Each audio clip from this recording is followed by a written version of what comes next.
नमस्कार दोस्तों, NDC education के ऑनलाइन प्लेटफॉर्म पर आपका एक बार फिर स्वागत है। पिछली क्लासों में हमने राजस्थान की उत्पत्ति, राजस्थान की स्थितियाँ, विस्तार के बारे में पढ़ा था। आज हम एक नए टॉपिक को स्टार्ट करेंगे जो राजस्थान के ऐतिहासिक एवं भौगोलिक स्थलों के बारे में हो। दोस्तों, इतिहास में हमारे कुछ ऐसे स्थल रहे हैं जिनका कालांतर में नाम चेंज हो गया तथा वर्तमान में हम उनकी उन स्थलों का नाम तथा उनकी वर्तमान स्थिति तथा वे किस जिले में हैं इस बारे में जानें। तो इस क्रम में हम सर्वप्रथम राठी जो एक जगह है या एक प्रदेश के रूप में जान सकते हैं, ये है तथा इसे मिलता जुलता एक दूसरा नाम है राठ। दोस्तों, ये दोनों नाम मिलते जुलते हैं लेकिन इनका जो भी उनके बारे में पढ़ेंगे। दोस्तों, राठी ये अपना इसके लिए अपना मैप बनाते हैं, मैप के माध्यम से समझते हैं।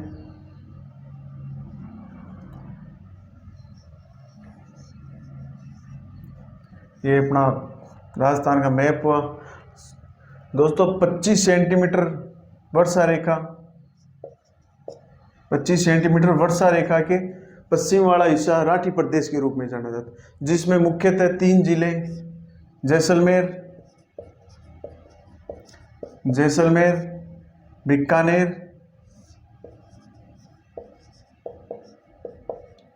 और बाड़मेर को शामिल किया जाता है। दोस्तों, इन तीनों जिलों राजस्थान के 25 सेंटीमीटर से कम वर्षा वाले प्रदेश को राठी प्रदेश के नाम से जानते हैं, जिसमें मुख्यतः 3 जिले जैसलमेर, बीकानेर और बाड़मेर को शामिल किया जाता है। तथा दोस्तों, राठी एक पश्चिमी राजस्थान में पाई जाने वाली गाय की नस्ल भी है, इस रूप में भी जान सकते हैं। अब दूसरी बात की जाए राठ प्रदेश की, तो राठ या कहें या अहिरवाठ,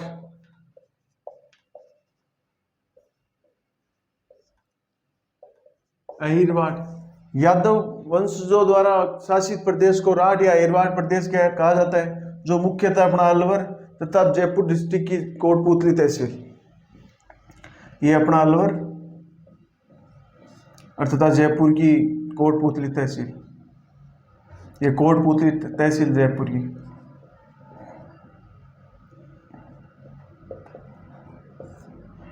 कोटपुतली तहसील जयपुर की, इन 2 प्रदेशों को राठ प्रदेश में शामिल किया जाता है। यादव वंशजों द्वारा शासित प्रदेश को राठ या अहिरवाठ प्रदेश के रूप में जाना जाता है तथा राठी प्रदेश राजस्थान के पश्चिमी एरिया वाला जिसमें 25 सेंटीमीटर से कम वर्षा होती है उसे राठी प्रदेश के नाम से जाना जाता है, जिसमें मुख्यतः जैसलमेर, बीकानेर और बाड़मेर को शामिल किया जाता है। अगले स्थल के रूप में हम पढ़ेंगे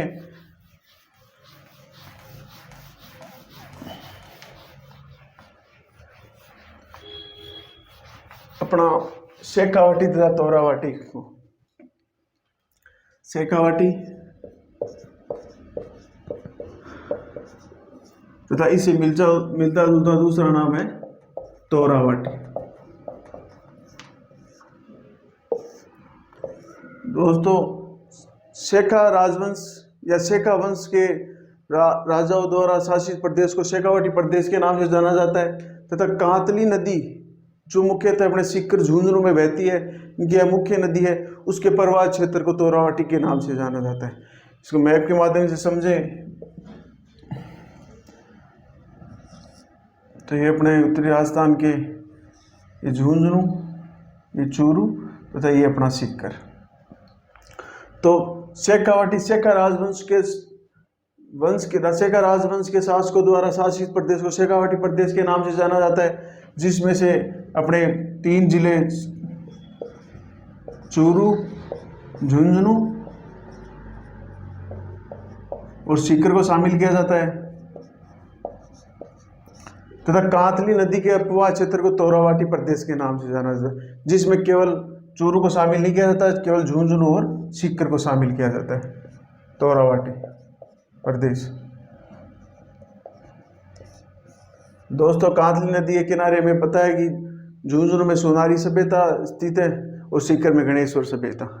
अगले भौतिक प्रदेश के रूप में हम थली और तली के रूप में पढ़ेंगे।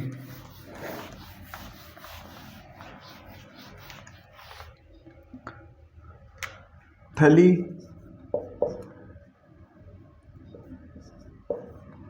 और इससे मिलता जुलता नाम है तली। दोस्तों, थली प्रदेश वह प्रदेश होता है जिसमें ऊंचे उठे हुए भाग को थली कहते हैं, या फिर कहें दूसरे शब्दों में मरुस्थल के ऊंचे उठे हुए भाग को थली प्रदेश कहा जाता है, जिसमें अपने मुख्यतः बीकानेर और चूरू को शामिल किया जाता है। चूँकि ये हिस्सा ऊपर उठा होता है, इसलिए यहाँ अपने चूरू और बीकानेर में नदियाँ नहीं पाई जाती, क्योंकि नदियों का प्रभाव हमेशा ऊंचाई से गहराई की ओर होगा। चूँकि यह ऊपर स्थित भाग है, उठा हुआ भाग है, इसलिए यहाँ नदी नहीं पाई जाती। तथा तली की बात की जाए तो मरुस्थल में धोरों के निम्न स्थान के ऊपर जो जल भरा होता है उनको तली कहा जाता है। तली का दूसरा नाम पलाया भी होता है। तथा जो पानी इकट्ठा होता है मानसून में बारिश के दौरान, इसे पलाया झील भी कहा जाता है। मानसून के दौरान इस तली प्रदेश के अंदर जो पानी इकट्ठा हो जाता है, इन्हें पलाया झील के नाम से भी जाना जाता है। तथा थली प्रदेश में अपने बीकानेर और चूरू को शामिल किया जाता है। मरुस्थल का ऊंचा उठा हुआ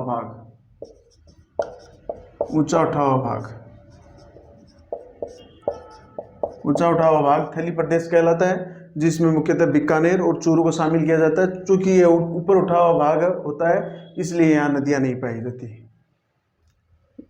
अब इसके आगे चालू करेंगे मरु और मेरु।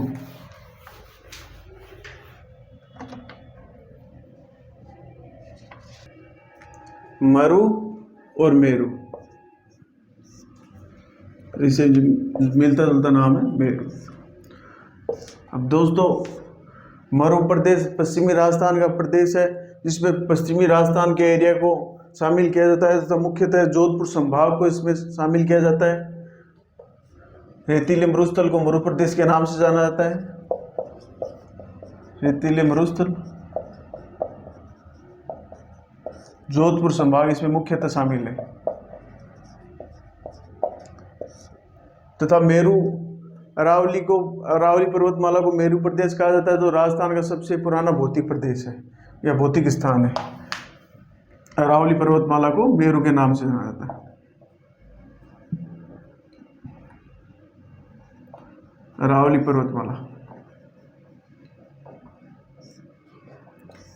पर्वतमाला का दोस्तों मेरु के प्रदेश के नाम से जाना जाता है। तो राजस्थान का सबसे प्राचीन भौतिक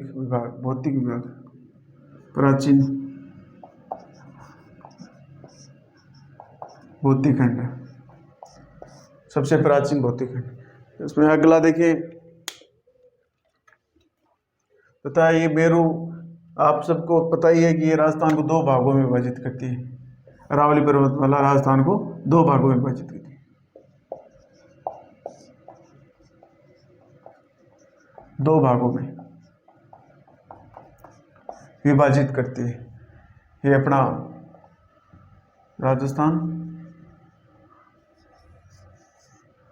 इसमें ये अपना पश्चिमी राजस्थान वाला ये जोधपुर संभाग वाला एरिया मरु प्रदेश, तथा ये अपनी अरावली जो राजस्थान को लगभग 2 समांतर भागों में विभाजित करती है। इसे मेरु प्रदेश के नाम से जानते हैं। इस क्रम में अगला देखें तो अपना 2 भौतिक खंड है जो मिलते जुलते हैं बिल्कुल, भोराट और भोमट, जो मुख्यतः परीक्षाओं में पूछे भी जाते हैं तथा बहुत से एग्जामों में पूछे भी गए हैं।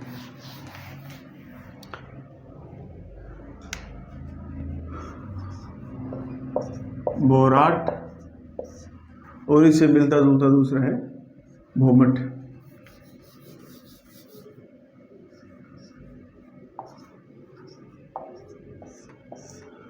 दोस्तों, ये दोनों ही दक्षिण राजस्थान में स्थित है। तो दक्षिण राजस्थान में इनकी लोकेशन देखी जाए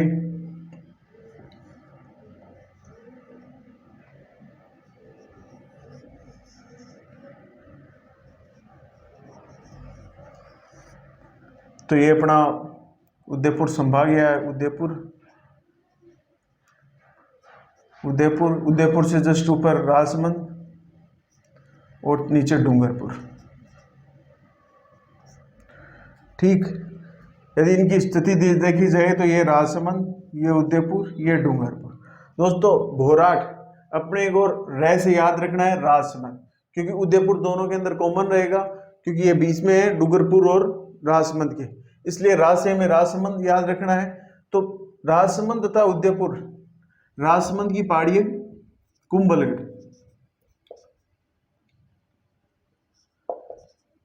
राजसमंद की कौन सी पहाड़ी है? कुंभलगढ़। राजसमंद की कुंभलगढ़ पहाड़ी व उदयपुर की गोकुंदा पहाड़ी।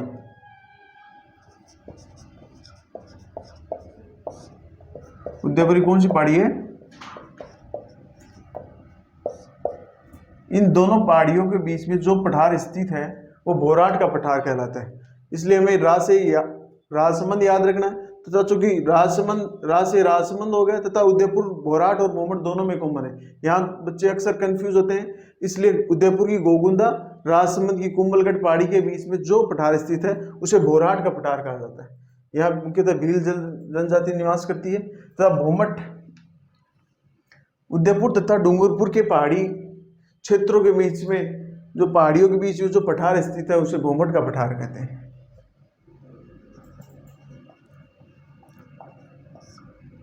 उदयपुर व डूंगरपुर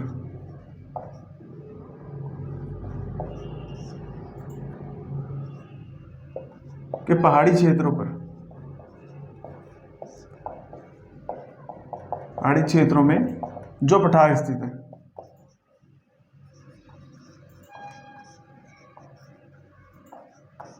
जो पठार स्थित है उसे भोमट का पठार कहा जाता है।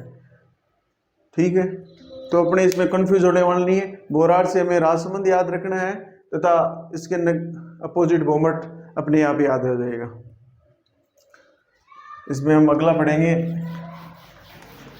मत्स्य और मत्स्य संघ।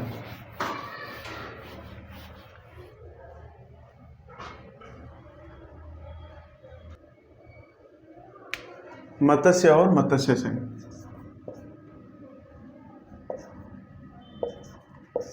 मत्स्य और इससे मिलता जुलता मत्स्य संघ।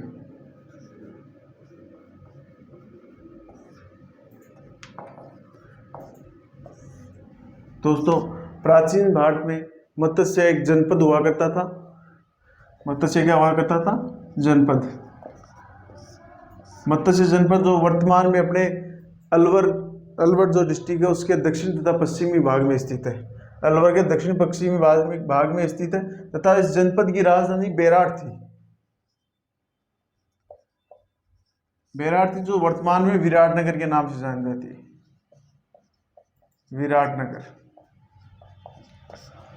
विराटनगर के नाम से जाना जाती है तथा इसकी स्थिति है अलवर जिले के दक्षिण पश्चिम में,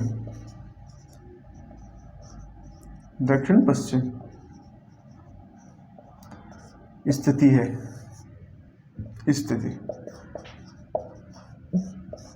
मत्स्य एक प्राचीन समय में जनपद हुआ करता था जिसका पुराना नाम बेराट, जिसकी राजधानी बेराट थी जो वर्तमान में विराटनगर के नाम से जानी जाती है तथा यह अलवर के दक्षिण पश्चिमी हिस्से में स्थित है। तथा इसके अपोजिट मत्स्य संघ राजस्थान के एकीकरण के प्रथम चरण का नाम था। एकीकरण के प्रथम चरण का नाम, प्रथम चरण, जिसमें मुख्यतः 4 जिले शामिल थे जिसे हम अंग्रेजी वर्णमाला के प्रथम 4 अक्षरों से जान सकते हैं। ABC। ए से अलवर, बी से भरतपुर, सी से करौली और डी से अपना धौलपुर। तब बात की जाए मत्स्य संघ के नामकरण की, तो अपने मत्स्य संघ का नामकरण दोस्तों के.एम. मुंशी जी के द्वारा किया गया था।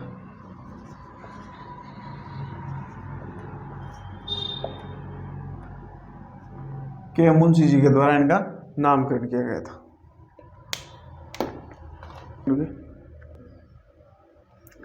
अगला भौतिक प्रदेश है अपना, यह अगला भौतिक खंड है अपना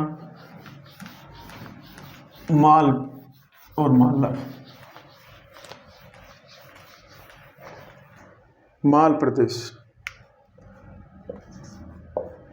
माल या जिसका दूसरा नाम है हाड़ौती, तथा दूसरा है मालवा प्रदेश।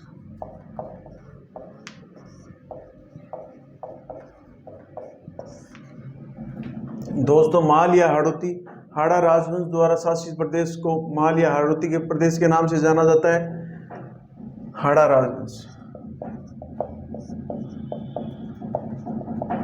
हाड़ा राजवंश द्वारा शासित प्रदेश को हाड़ौती या माल के नाम से जाना जाता है। इसकी स्थिति राजस्थान के दक्षिणी और पूर्वी भाग में है, जिसमें मुख्यतः 4 जिले शामिल हैं। दक्षिणी पूर्वी भाग, पूर्वी भाग, इसमें शामिल जिले हैं मुख्यतः कोटा, बूंदी, बारा और झालावाड़। दोस्तों इस पठार या हाड़ौती के पठार का निर्माण या माल प्रदेश के निर्माण होना बेसाल्ट लावे से हुआ है, जो अत्यधिक उपजाऊ होने के कारण इसे माल या इसे दूसरे शब्दों में जाना जाए क्योंकि ये बहुत ज़्यादा उपजाऊ है, जो कि काली मिट्टी प्रचुर मात्रा में पाई जाती है, इसलिए अधिक उपजाऊ तथा इससे पैदावार अच्छी होने के कारण इसे माल प्रदेश के नाम से भी जाना जाता है। इसे हाड़ौती का पठार के नाम से जाना जाता है, जिसमें मुख्यतः 4 जिले शामिल है, कोटा, बूंदी और बारा झालावाड़। ये राजस्थान के दक्षिण पश्चिम में स्थित है। बेसाल्ट लावा से इसका निर्माण हुआ है, बेसाल्ट लावा से इसका निर्माण हुआ है काली मिट्टी। दूसरा इसके अपोजिट मालवा प्रदेश या फिर इस माल या हाड़ौती की स्थिति देखी जाए तो दक्षिणी राजस्थान,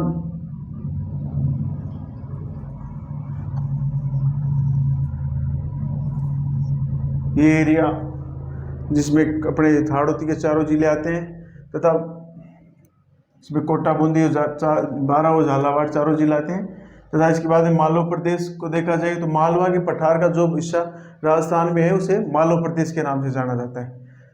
मालवा के पठार का भाग, मालवा के पठार का हिस्सा है जो राजस्थान में पाया जाता है, जिसका विस्तार राजस्थान में मुख्यतः प्रतापगढ़ और झालावाड़ के अंदर है। प्रतापगढ़ और दूसरा झालावाड़। यदि मैप में देखा जाए तो ये अपने ये जो एरिया है ये मालवा प्रदेश है, मालवा प्रदेश।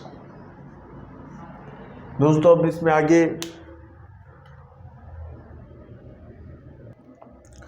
अगला अपना भौतिक बिंदु है बीड, भीड़ और बीहड़।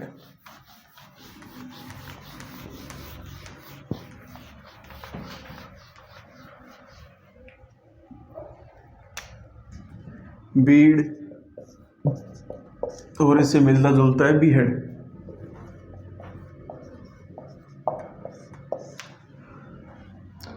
दोस्तों चारागाह या घास भूमियों को बीड़ के रूप में जाना जाता है या बीड़ कहा जाता है, जो अपने शेखावाटी एरिया में सर्वाधिक पाई जाती है। शेखावाटी में बात की जाए तो झुंझुनू के बीड़ प्रसिद्ध है तथा चूंकि यहाँ पर जीवों का संरक्षण किया जाता है, ये जीव संरक्षण के लिए बहुत ज़्यादा सहायक होती है, इसलिए इनको रिजर्व क्षेत्रों में किया जाता है।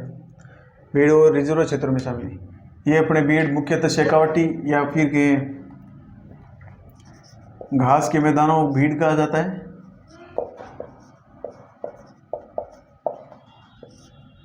घास के मैदानों को भीड़ कहा जाता है, जो अपने जीव संरक्षण के लिए या जीवों के संरक्षण के लिए बहुत ज़्यादा सहायक होते हैं। जीव संरक्षण के लिए, जीव संरक्षण में सहायक होते हैं। भीड़ मुख्यतः शेखावाटी के फेमस है, शेखावाटी एरिया की। और शेखावाटी में बात की जाए तो झुंझुनू के भीड़ सर्वाधिक फेमस है। चूँकि झुंझुनू के भीड़ सर्वाधिक से फेमस है तथा जीव भीड़ के अंदर जीवों का संरक्षण किया जाता है या जीव संरक्षण के लिए बहुत सहायक है, इसलिए इनको रिजर्व क्षेत्र में सम्मिलित किया जाता है। अब बात की जाए बीहड़ की तो नदियों की अवनालिका प्रदन से निर्मित उत्खात भूमि को बीहड़ कहा जाता है। दोस्तों चंबल नदी के मार्ग में सर्वाधिक बीहड़ होता है। चंबल नदी के प्रवाह क्षेत्र में सर्वाधिक बीहड़ बनते हैं कि जिसे उत्कात भूमि भी कहा जाता है।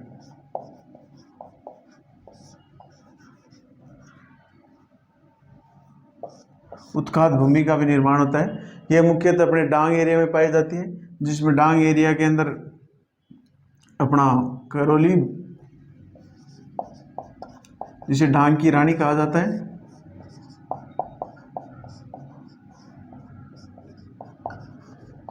धौलपुर और सवाई माधोपुर। चूंकि यह चंबल नदी बीड़ एरिया है, जो ये डाको द्वारा प्रभावित एरिया है, इसलिए इसे डांग प्रदेश के नाम से जाना जाता है। अब दोस्तों अगले की बात करेंगे, अगले बिंदु की बात की जाए तो अपने वागड़ और बांगड़ दो मिलते जुलते से नाम है बिल्कुल ही, जिनके बारे में हम पढ़ेंगे।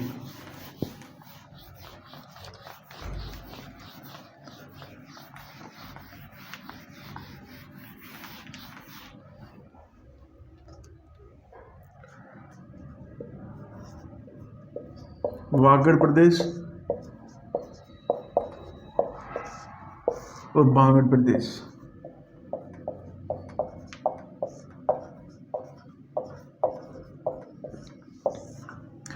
दोस्तों वागड़ प्रदेश दक्षिणी राजस्थान के अंदर विस्तृत है तथा दक्षिणी राजस्थान के जिलों को वागड़ प्रदेश में शामिल किया जाता है। या इसको मैप के माध्यम से समझे तो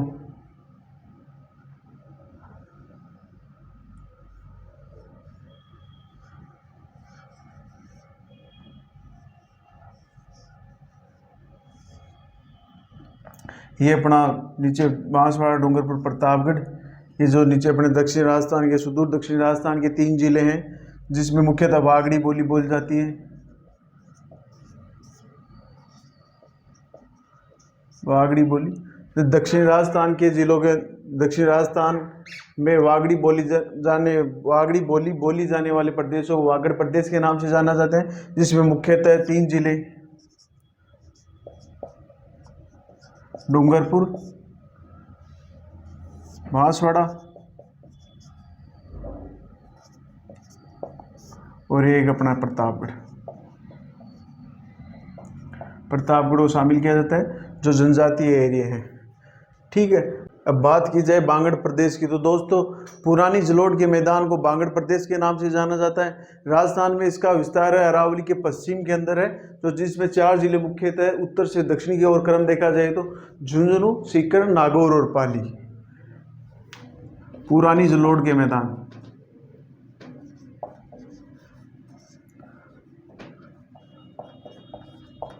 पुरानी जलोढ़ के क्षेत्र को बांगड़ प्रदेश के नाम से जाना जाता है। राजस्थान में मुख्यतः 4 जिलों के अंदर इसका विस्तार है, जो अरावली के पश्चिम में है। अरावली के पश्चिम में, जिनमें मुख्यतः उत्तर से झुंझुनू, उसके बाद में सीकर, सीकर के बाद में नागौर,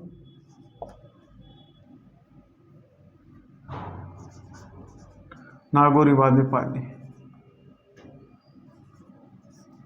ये 4 जिले हैं जिनका विस्तार है। ये देखा जाए तो ऊपर में ये अपना झुंझुनू,